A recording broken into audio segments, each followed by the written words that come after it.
Astăzi vom vorbi timp de 24 de ore 6-7. Hei, tu ești arestat! Ce s-a întâmplat? Hei, fratele meu, ați înnebunit! De ce îl duceți la închisoare?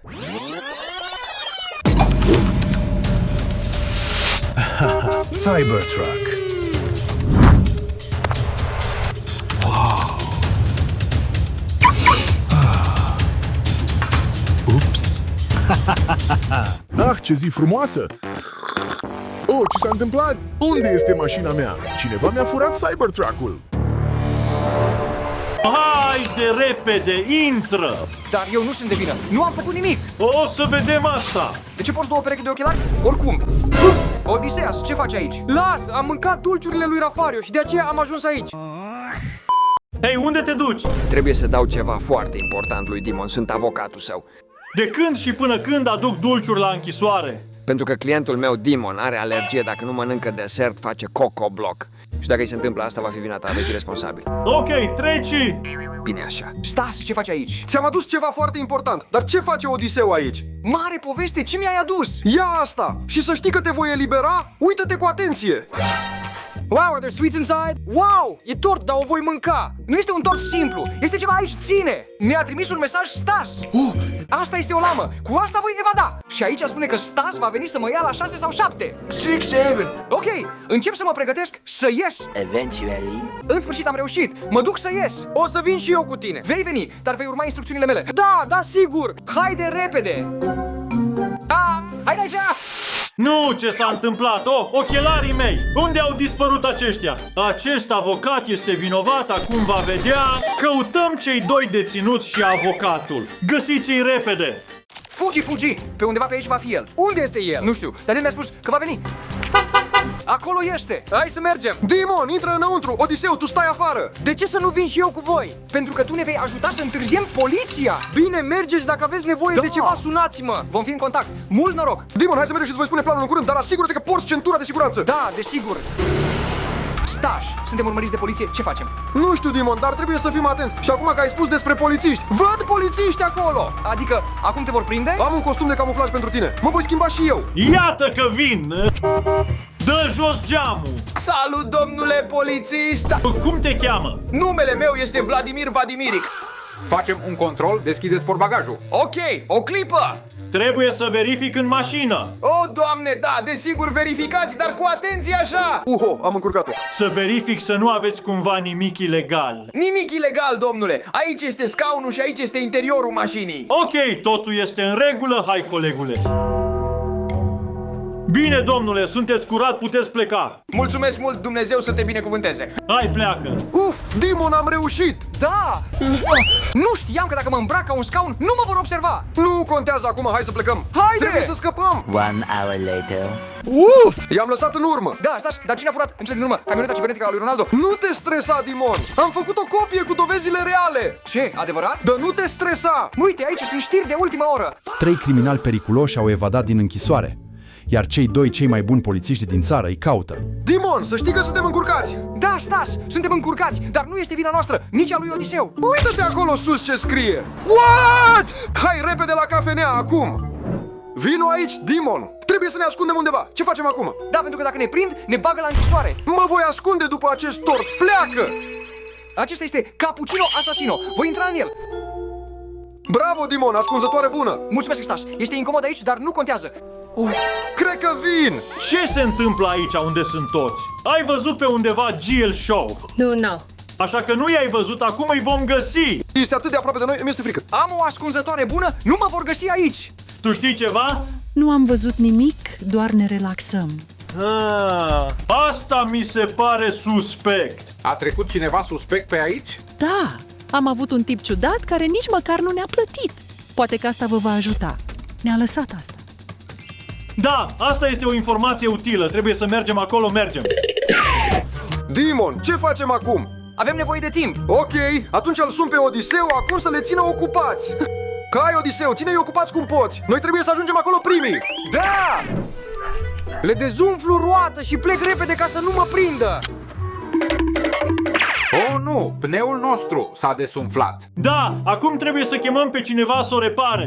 Dimon, cred că suntem în locul potrivit. Dar stați, suntem la salonul de înfrumusețare. Uită-te la cât de elegante sunt hainele aici. Trebuie să iau soției mele Maria ceva. Da, dar acum trebuie să ne ascundem și cred că am o idee. Ce idee? Să devenim manechine vii ca acesta. Fă tu asta, eu nu pot. Mă voi gândi la altceva. Am o idee.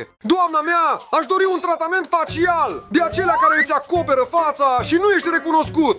Nicio problemă, luați loc. Da, prietene, este prima dată când o voi face. Acum eu voi deveni manechin viu. Relaxează-te, voi veni imediat. Ok, mulțumesc mult! Sper să nu fim descoperiți. Cred că așa nu arăt deloc ca Stas. Partea bună este că atunci când vin polițiștii aici, voi auzi bine ce zic și voi ști unde să mergem după aceea. Foarte frumos noul model. Asta! Din câte se pare, planul meu a funcționat. Deci voi sta așa. Oh, se pare că am ajuns în locul potrivit. Polițiștilor ați dori ajutor? Da, vrem ajutor. Ați văzut niște bărbați ciudați pe aici? Era un tip foarte ciudat care dorea costumul Rumi. Noi nu avem, așa că l-am trimis la un magazin de costume. Și unde este asta? Puțin mai jos pe drum. Super, mulțumim să mergem, colegule. Da, să mergem. Asta schimbă și pozițiile. Wow! Da, este prietenul meu, hai Dimon! Trebuie să mergem acolo unde merg polițiștii. Unde ați spus că au mers?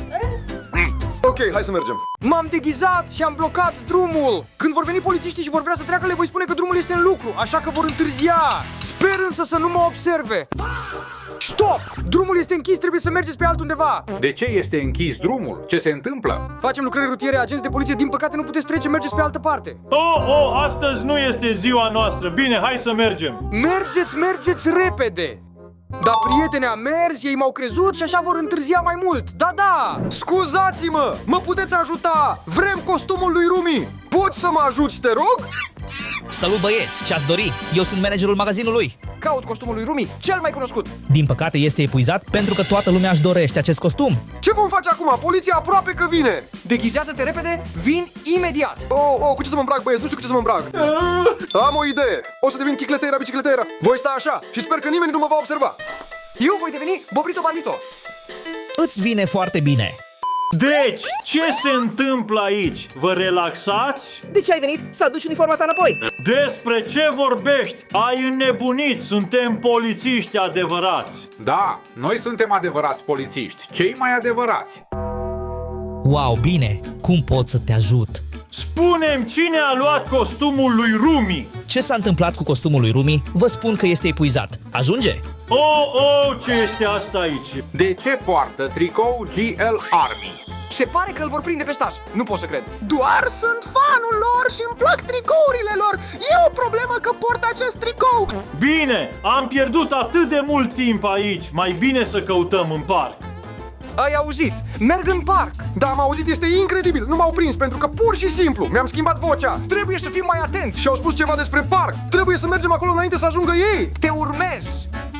Unde suntem? Ce este asta aici? Cred că filmează un film aici, dar acum au pauză. Da, uite, aici este un costum. Pune-l pe tine. Da, poartă și tu un costum. Deci din nou. Ce este asta? Acum va trebui să mă îmbrac ca o femeie. Repede, înainte să vină ceilalți. Haide! Dimitri, cred că vin. Hai să facem puțin teatru. Nu mă lovi, te rog, King Kong, te iubesc. Nu! Foarte frumos asta.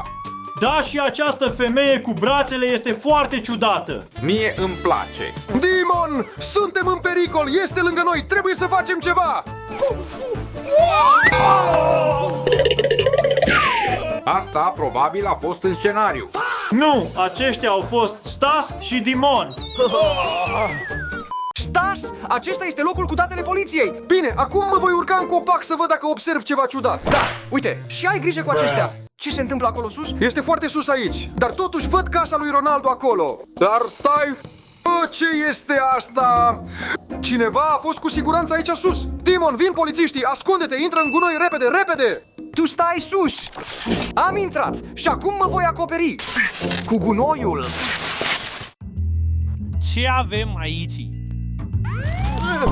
Ce se întâmplă aici? Ai văzut cumva ceva pe aici? Nu, doar mâncare vreau. Pleacă de aici, avem criminali liberi. Cauți mâncare aici, aici nu este mâncare. Ne cheamă, să ascultăm ce spune. Da, Da! Ai auzit, trebuie neapărat să mergem la petrecere pentru a avea grijă de Ronaldo. Hai să mergem! Ridică-te, Dimon, ridică-te! Ce s-a întâmplat? Au plecat! Hai să mergem la petrecerea lui Ronaldo. Haide, Dimon, să mergem repede! Ai grijă să nu cad! Trebuie să îi ajungem! Hai că te țin!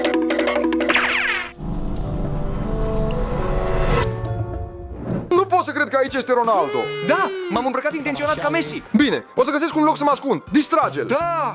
Ronaldo, acolo!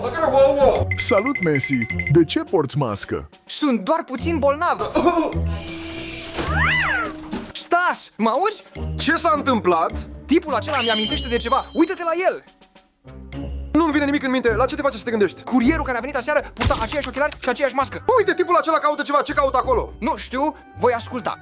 Asta nu e bine. Trebuie să-mi schimb ascunzătoarea. Hei, a văzut cineva casca mea? Am pierdut-o pe undeva. Stas?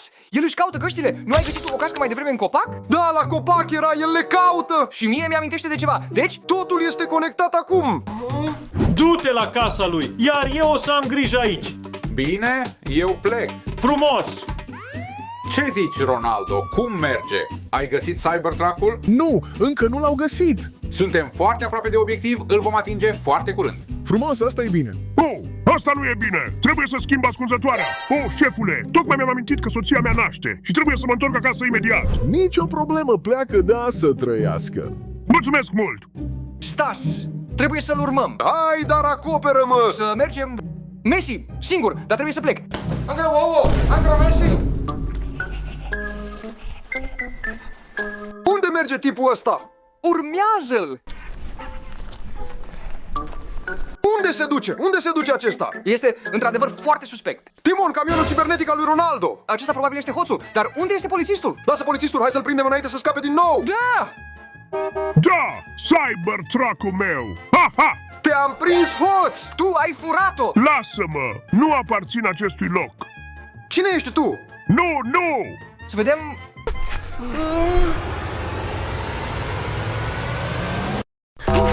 Odiseu, ești tu!